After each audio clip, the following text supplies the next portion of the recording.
हे ब्रह्मा, आपने मानव लोक के लिए जिस स्थान की बात की थी उसका निर्माण हो चुका है और अब ये रहस्य भी आपके सामने प्रकट हो चुका है। ये मेदिनी है। ये निंदा और स्तुति की भस्म से बनी है।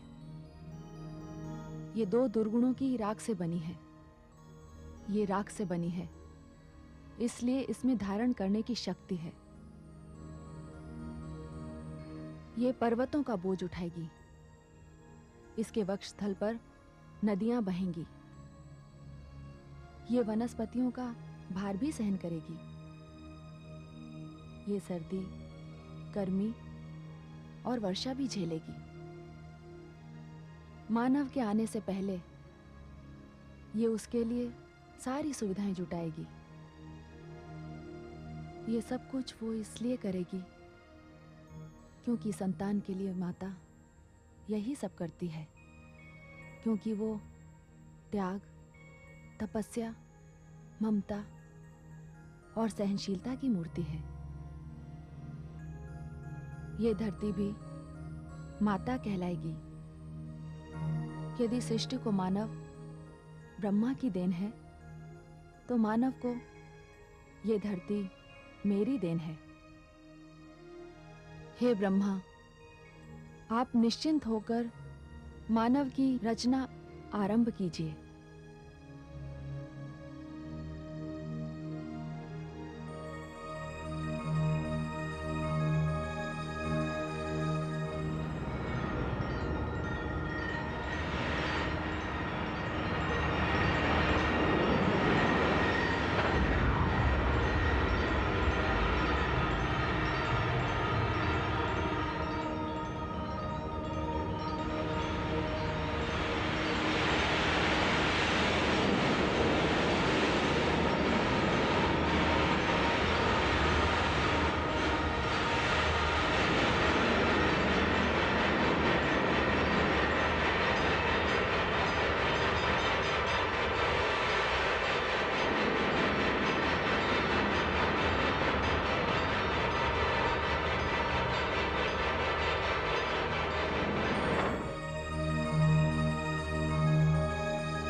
मैं अतीत हूं। देवताओं के लिए आकाश तथा दानवों के लिए पाताल का निर्माण पहले ही हो चुका था। मानव के लिए शक्ति की कृपा से निंदा और स्तुति की राख द्वारा धरती का निर्माण हुआ। सृष्टि के रचनाकार ब्रह्मा जी को इसकी हार्दिक प्रसन्नता थी। उन्होंने पर्वतों को हिम से शोभायमान किया, नदी के जल को धाराओं में गतिमान किया, पेड़ों को फूल दिए, फल दिए, मानव को अस्तित्व दिया। सबसे पहले विधाता ने सनकादिक ऋषियों को जन्म दिया। देवता आ गए, दानव आ गए। उसके पश्चात ब्रह्मा ने अपने हृदय से नारद को प्रकट किया।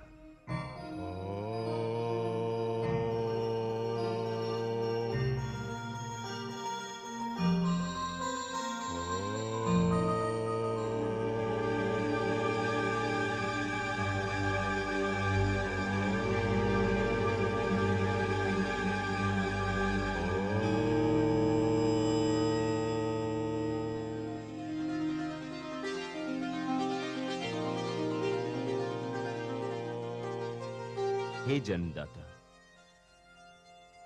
संतान का प्रणाम स्वीकार कीजिए। मेरी रचना का उद्देश्य क्या है? मेरा परिचय क्या है? तुम्हारा परिचय ही तुम्हारा प्रयोजन बताएगा। तुम मेरी परम प्रिय रचना हो। तुम्हारा निर्माण मैंने अपने अंतःस्थल से किया है, बड़े ही मनोयोग से किया है। जैसे तुम्हें वेदों में पारंगत बनाया है, उसी प्रकार संगीत कला में प्रवीण भी किया है। तुम मेरे मानस पुत्र नारद हो।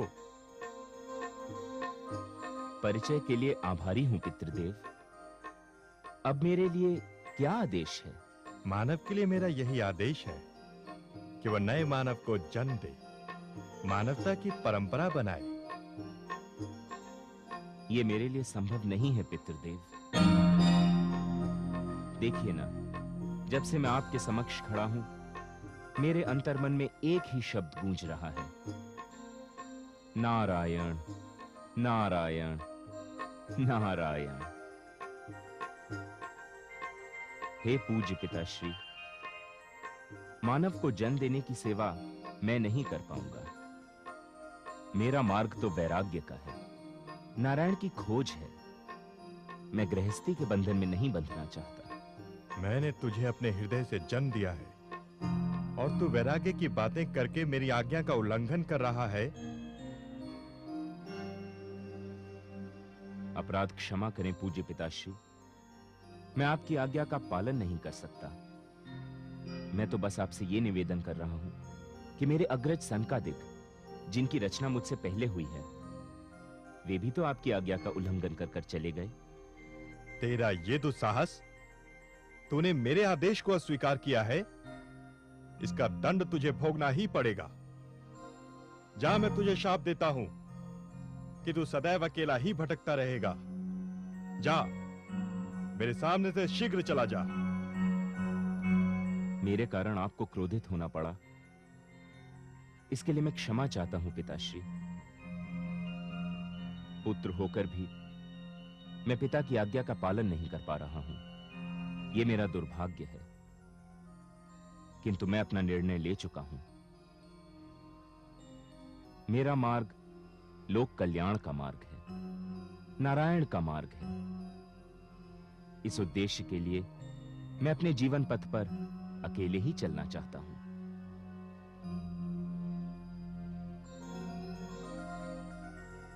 नारायण नारायण।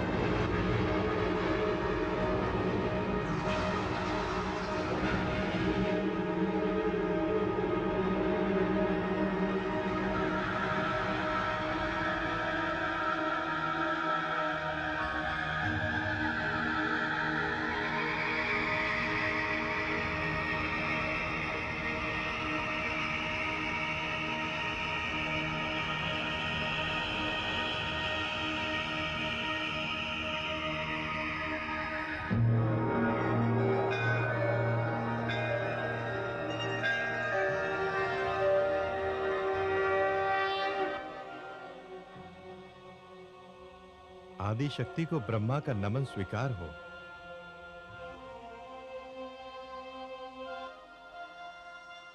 ब्रह्मा जी, ये क्या? तनी हुई भ्रकुटी, ललाट पर चिंता की रेखाएं। आदि शक्ति, आपके कथनानुसार मैंने मानव की रचना प्रारंभ कर दी, किंतु नारद सहित मैंने जितने मानव बनाए सभी वैरागी हो गए। इसका कारण जानते हैं? बताने की कृपा करें महादेवी। जब तक प्रकृति और पुरुष का मिलन नहीं होगा, तब तक सृष्टि का विस्तार नहीं हो सकता। सनकादिक और नारद में इच्छा शक्ति का अभाव था। उनके मन में कोई कामना नहीं थी। सृजन की रचना की पहली आवश्यकता है कामना। इसलिए मानव रचना से पहले आवश्यक है मानव के मन में रचना की कामना इच्छा। हे ब्रह्मा, कामना भी मेरा ही रूप है। मैं ही कामना हूं। हे महादेवी, मुझे अपनी भूल ज्ञात हो गई। इस कृपा के लिए आपको धन्यवाद। मैं समझ गया कि पुरुष नारी शक्ति के बिना अपूर्ण है, अधूरा है।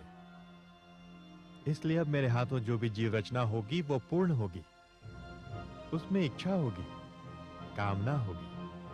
आपके विचारों को उचित दिशा मिल गई है। आपने रचना के सबसे महत्वपूर्ण तत्व को पहचान लिया है।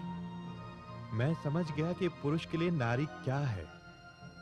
बिना नारी के पुरुष का जीवन मरुस्थल होता है। जैसे मरुस्थल में वर्षा हरियाली ला देती है, वैसे ही पुरुष के जीवन में नारी का आगमन होते ही मधुरता आ जाती है, वो रसमय हो जाता है।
हे पिता, जन्म देने के लिए मैं आपका आभार व्यक्त करता हूँ। कृपया मुझे बताएं, मैं कौन हूँ और मेरे लिए आपका आदेश क्या है? तू प्रजापति है, प्रजापति। मानव की रचना में तुझे मुझे सहयोग देना है। अब मानव ही मानव की रचना करेगा।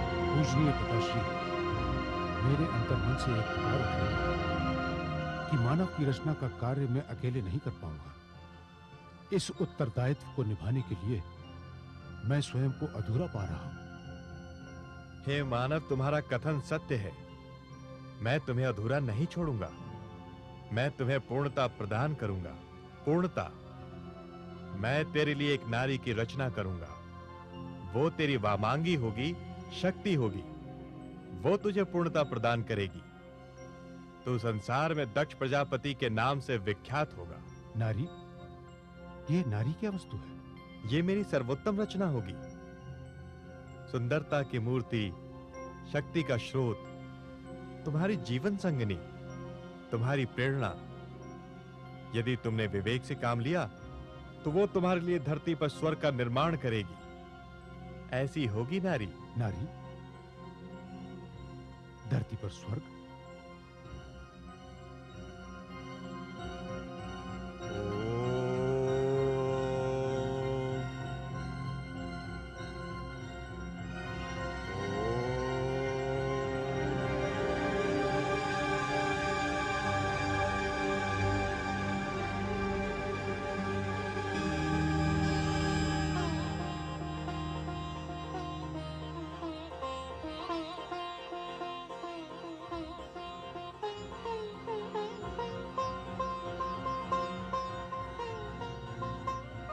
मेरे रचयिता, कृपया मुझे मेरा परिचय दें।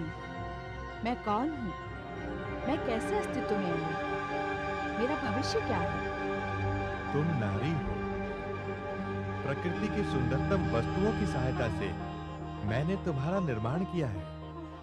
तुम्हारी रचना करते समय मेरी कल्पना में हंसनी की चाल थी, हिरनी की आंखें थी। उषा की लाली से मैंने तुम्हारे होठों को सुशोभित किया है। काली घटाओं को देखकर मैंने तुम्हारे केशों को रूप दिया है। तुम्हारे कंठ में मैंने कूकती कोयल के स्वर रख दिए। ऊपर से नीचे तक मैंने तुम्हें इंद्रधनुष के रंगों में सजाया है। हे देव, ये तो मेरी आंखें देख रही हैं। ये सब तो मेरी बाहरी सुंदरता है, किंतु मेरा अंतःस्थल। हाँ, बताता हूं। तुम्हारे अंतःस्थल को मैंने आकाश की विशालता, व्यापकता और उदारता दी है। धरती की सहनशीलता दी है लहरों की तरलता दी है और दी है फूलों की कोमलता। साथ ही मातृत्व की ममता और शक्ति दी है। तुम्हारे भीतर मैंने लक्ष्मी का वैभव, सरस्वती का ज्ञान और भगवती की शक्ति भर दी है। मेरी रचनाओं में तुम सबसे महान हो। पुरुष को दिया हुआ मेरा तुम श्रेष्ठ वरदान हो। मेरी रचना पुरुष के लिए हुई है और पुरुष की रचना तुम्हारे लिए है। तुम पुरुष की जीवन संगिनी बनोगी, उसकी सेवा भी करोगी और प्रेम के बल पर उसके हृदय पर शासन भी। नारी और पुरुष एक दूसरे के सहयोग से पूर्णता प्राप्त करेंगे। तुम्हारी सहायता से जीवन से नवजीवन की परंपरा बनेगी। पुरुष और नारी का वही संबंध है जो पुष्प का सुगंध से, विश्वास का श्रद्धा से और प्राणों का श्वास से है। ये नारी है, नारी। और हे पुरुष, ये नारी आपको ऐसे नहीं मिलेगी। इसके लिए आपको मानव परंपरा का निर्वाह करना होगा। आपको विवाह करना होगा। नारी पुरुष को मनु परंपरा के अनुसार विवाह के उपरांत पत्नी के रूप में मिलेगी। विवाह? हाँ, विवाह। नारी और पुरुष का विशेष ढंग से जीवन जीने का सम्मिलित निर्णय। विवाह एक ऐसा पावन आयोजन है जिसमें देवताओं का आवाहन होगा। अग्निदेव को साक्ष्य बनाकर नर और नारी पत्नी और पति बनेंगे। विवाह मानव जीवन का एक महत्वपूर्ण संस्कार होगा। नर और नारी, पत्नी और पति एक दूसरे को जीवन यात्रा में सहयोग का वचन और आश्वासन देंगे। अब तुम दोनों जाओ और जीवन को गतिमान करो। हे पितृदेव, नारी के रूप में मुझे जो सुंदर उपहार दिया है उसके लिए मैं आपके प्रति आभार व्यक्त करता हूं। मैं प्रण करता हूं कि मैं सदैव इसकी रक्षा करूंगा।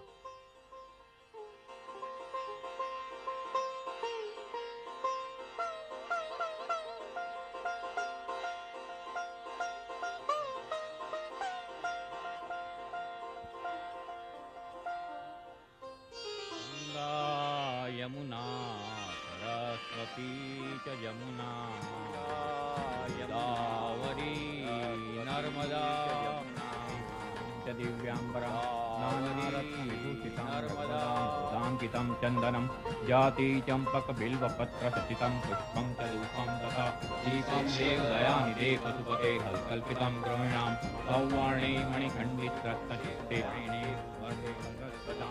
तेरी रेवती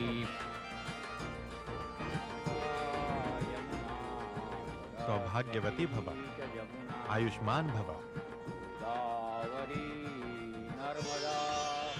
हे पुरुष, मैं आपको आश्वासन देती हूँ कि मैं अपने तन, मन और आत्मा से आपके प्रति समर्पित रहूंगी। आदि प्रजापति का जो आदेश है उसका पूरी तरह से पालन करूंगी। आप प्रजापति हैं, मैं संतान के रूप में आपको प्रजा दूंगी। उसके स्थान पर केवल स्नेह और उचित सम्मान की आशा रखती हूँ।